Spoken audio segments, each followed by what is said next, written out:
It's been a really interesting experience. For past, I would say 14, 15 months, it's been a complete turnaround for all of us, me and my team. Yeah, so it's been really wonderful experience and very even more interesting because of the COVID-19. Yep. Should I go ahead? I can imagine. Take it away. Yes. Yes. All yours. So yes, like Richard said, we participated in GNI challenges and we won. Next slide, please. And so like, thank you GNI, thank you Google, thank you IMS, thank you Splice for putting everything together. So like GNI supported and also IMS, it's supporting us for this project. Next slide. And of course, these two beautiful, two handsome gentlemen. Without you guys, we won't get this far. Splice has been consulting us since the day one until now. So basically, our journey. What have we learned? So basically, it's very important that. What I did was basically calling all my friends around who has a successful, how do you say, memberships models. And this is what I asked, because knowing that we have to basically tailor-make our own model. So this is the question that I asked around. Please give me all the don'ts. Where did you fail? So that we would not repeat the same failure. So it's very important to do a community building. So basically, you really have to know your audience, who they are, what they like. And also, its membership is not just what we do is we started building the community from zero. Forget about all the subscribers, both print and digital, that we have. We basically start from the very simple landing page advised by Richard. So that's how we started, and we started building this community from the very beginning of this landing page. This is what we've learned. So all my friends, whoever doing the memberships, is that engage with your audience. Engagement is the key. So we did a lot of engagement with our audience. So basically, when we have two products now, one is called Daily Briefing and another one is Media Monitoring. So these two products basically the outcome of the engagement. Next please. We sit down and we did how do you say focus groups in a group as well as individually. So we basically picked 5 personas: diplomats, business people, journalists, academics, and the NGO professionals. And we asked them tons of questions, the same questions. And based on the feedbacks, we come up with these 2 products. Next, please. Yeah, so the previous slide was the group focus groups, and this is the individual meetings asking the same questions. Next, please. So after what we've learned after tons of questions, a lot of surveys, we decided to come up with the daily briefings and the Myanmar language media monitor. And also third one is it's the events, which is of course now stopped because of the coronavirus. Because what the events are basically, what we are trying to do is we want to engage our audience, and we want to build a bridge between the audience and our newsroom, right? So our intention is to basically meet everyone, come to this a place or a bar or a club, and very informally we talk and we exchange information, and we talk about our cover stories, how we got in, how we get out, and what are the problems that we face, and how we overcome with everything. So that it serves two purposes. One is like they the community become part of our newsroom, and second is like, oh, you know, they started to think that, wow, this is very difficult to do a one a story basically. I mean, especially what we do is a long form story, so it's quite difficult for us. It takes some time to do the story, and they understand very clearly now. Next. But so like I said, no one has an exact model of memberships. You need to tailor-make your own, and then it's never complete. What we're doing is we are modifying our products as we go through this journey, and you know, before you do anything, what I want to say is the team is everything.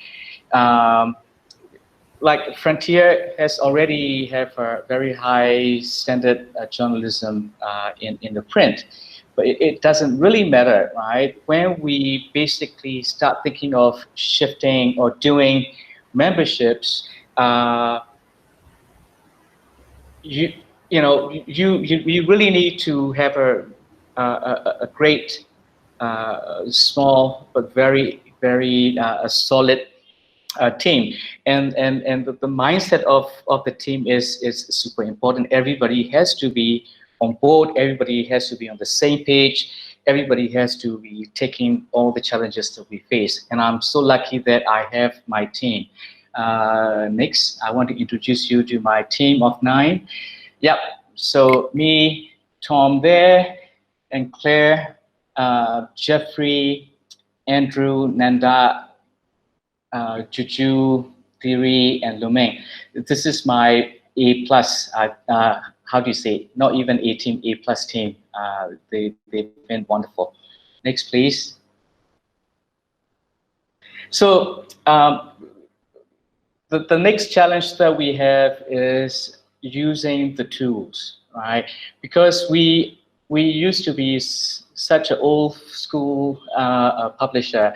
We're not really good at other tools apart from Photoshop and InDesign and stuff like that. But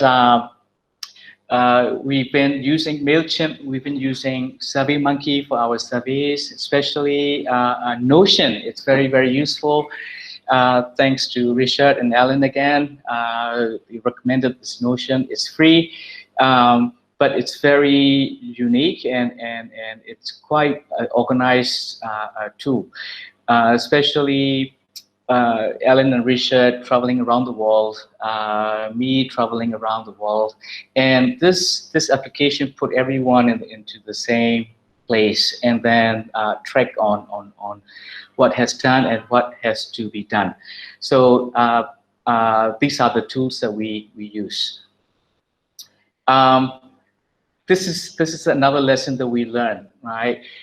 We please do the tests of the e-commerce at the very entry stage. What we did was like, oh, we know that there is many e-commerce platforms available, and when we actually go through and read the way we have to set up, everything seems so easy, and you know, like Pico would say, it takes only 10 minutes to set up, don't worry, you know, it's so easy.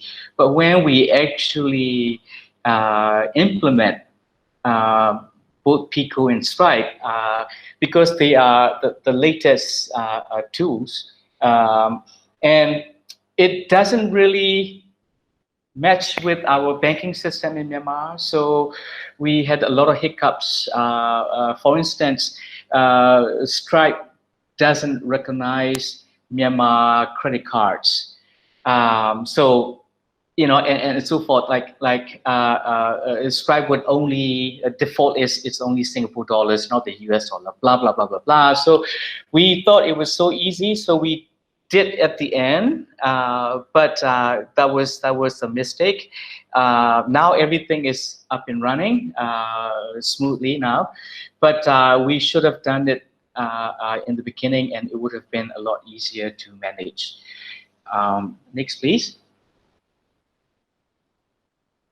So what are the responses so far from our audience? It's a really good response. These newsletters that we are sending every day, so like daily briefing newsletter opening rate is 56%. Media monitor opening rate is 50%. There is another newsletter called Frontier Friday. It's free. It's 24% because we have more than 1,000 of subscribers there. And behind the same newsletters, 51%. Why are we doing so many newsletters? Because it's very simple. Like if you're promoting memberships and if you're promoting what you do on the social media, I would say social media is like a shotgun, right? On the other hand, the newsletters are like, how do you say, snipers. You can basically really narrow down and basically shoot to your audience and basically explain what you're doing, and it's very, very effective. So newsletters are the best, and that's why you have we have 4 different newsletters. Next, please.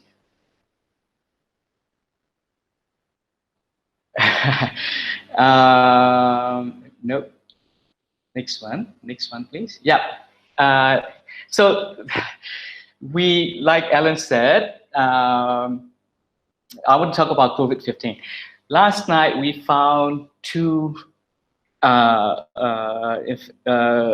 patients, infected patients. So it's really funny that you know, I've been waiting and waiting and waiting, right? A lot of people basically left the country because, you know, some of them feel that somehow Myanmar is still negative. Everything is so clean.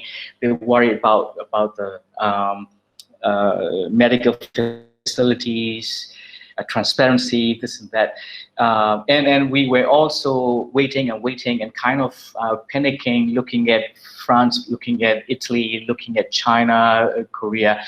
And well, actually this morning I found out that we found 2 patients positive. You know what? I felt a lot lighter because we know that this is coming, and I think we are a lot more careful. And I think now we get a lot of people attention to this.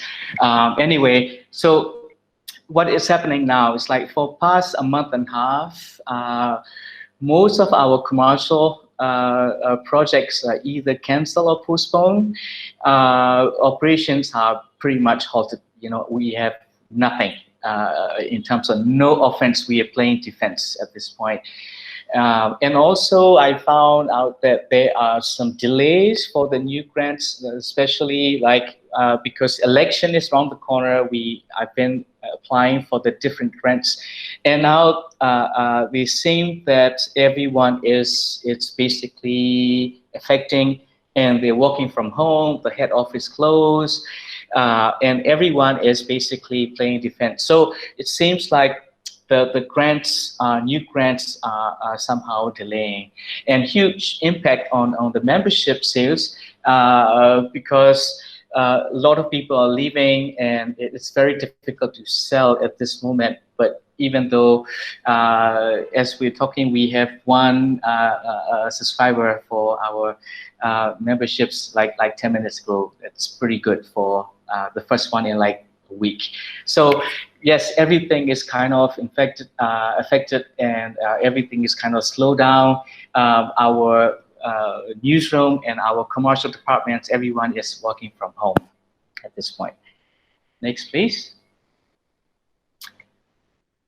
Yeah. So for current membership status, we have a three different types of memberships that we introduced. One is the individual memberships, which is $8 a month. The second one is the SME package. The individual members, we give you one login. SME package, we give you 5 logins. It's a $90 a month. And the institutional package is for the 20 logins, we are selling for $250 a month. And so far, we have 10 institutional members, 29 memberships plus daily briefing, and 42 and the 28. I mean, which is okay, really good response. But now seems like the COVID is slowing down everything, and we might have to wait all the dust to settle because everyone is going back home and settle down.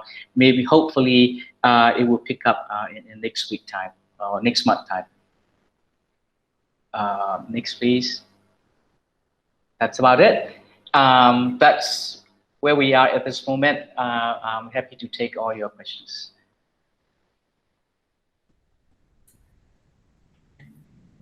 All right, we've got some questions coming in now. Let me see, let me just read this out from Mike Tatarski. What are some of your strategies for growing newsletter subscriptions?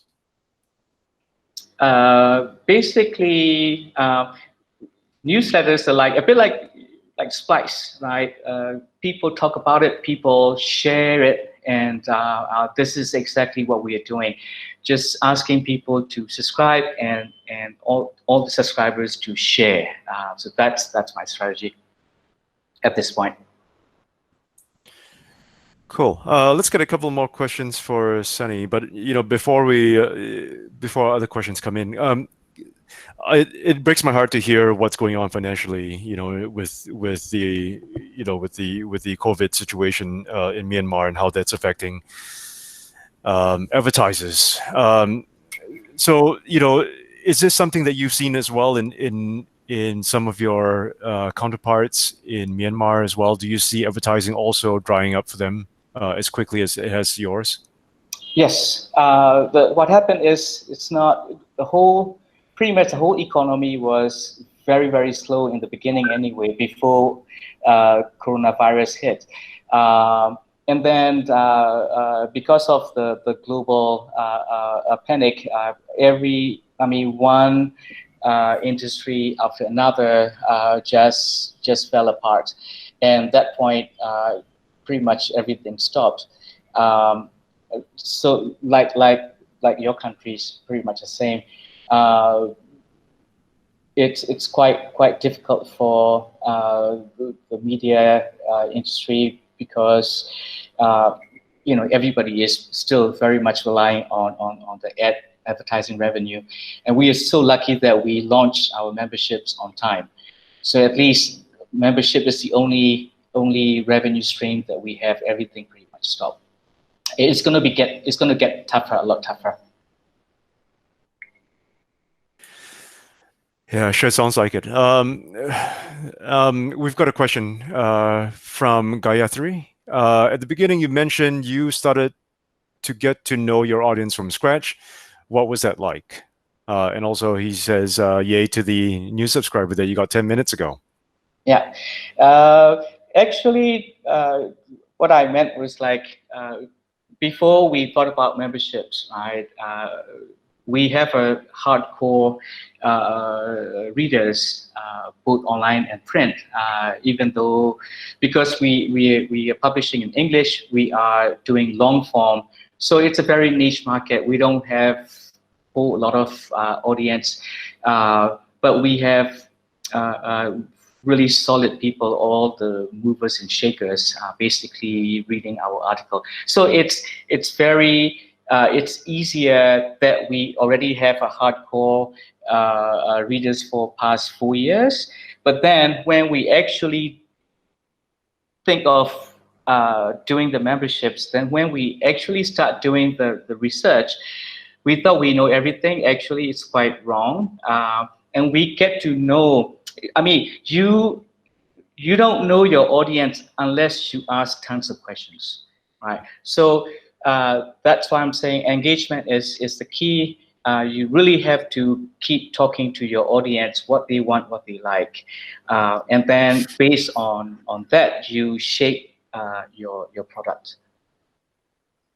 Chris Lawson just asked a question. I just want to tackle that. Also, Namka, before that, right up there said, asked, you remember Namka from Beta, Yeah, for some of you. Yeah, so yeah, Namka Mr. said, so Namka asked, so the different packages are differentiated by number of logins or reads, did you say? Yes. So basically, the fees, subscription fees are very different. So like, because you are individual members, you have behind the scene community emails, one, free entry to our monthly events, and then access to digital edition of Frontier before the magazine hit the stands, website and web-based application, discounted print subscription. That's for the individual, one login. And basically, small institution, we have up to 5 logins with all the benefits of the individual memberships. Then institution, we have we give 20 logins and a 25 discounts on all the agency projects. If you want to do any work with our agency, we'll give you 25% discount on that. Discount on bespoke media monitoring and on the briefing products. Annual institution members event. Options to customize package by adding more than 20 logins, magazine, subscription, etc. And also, it's interesting that we are now having a few more inquiries about the specialized package. Like someone asking, like, I want to know about China and Chinese investment in Myanmar, and where are they spending? What were the activities at the border? This and that. So not only memberships. I mean, memberships can attract special projects like that also. Sonny, we have one very quick. If we can do a very quick wrap up with this question from Chris Lawson. Who's saying, how are you valuing what those movers and shakers that you mentioned are willing to pay? And it takes me back to our focus groups. Yes. So even this pricing, we basically ask every questions, how much they want to pay, what would be the most pricing, ABC. It's actually decided by these audiences. We did not fix the price. Actually, audience fixed the price. Mover and shakers, basically, they are like ambassadors. They are NGO specialists, and they are company CEOs. The people with money, people with education. They are decision makers. So when they say, I'm happy to pay $8, $10 too expensive, right? So based on these feedbacks, we fix the package prices. Yeah. All right. Thank you so much for that, Sonny. Really appreciate it. So I see Victoria Milko just walked in. Sorry, Victoria, you just missed a wonderful presentation. Thank you, everyone. Thank you for having me, and always good to see you all. Yeah. Thank you, Sonny. Thank you, Sonny. And Sonny, feel free to add if you want. Actually, I can put your presentation into the chat group so that people can see this and maybe read your slides in detail. Yeah, that would be good. Yeah. Also, feel free to add your email address into the chat so that people can pursue you directly. It sounds like everyone's got plenty of questions for you. Okay. Yes. Thank you so much, Sonny.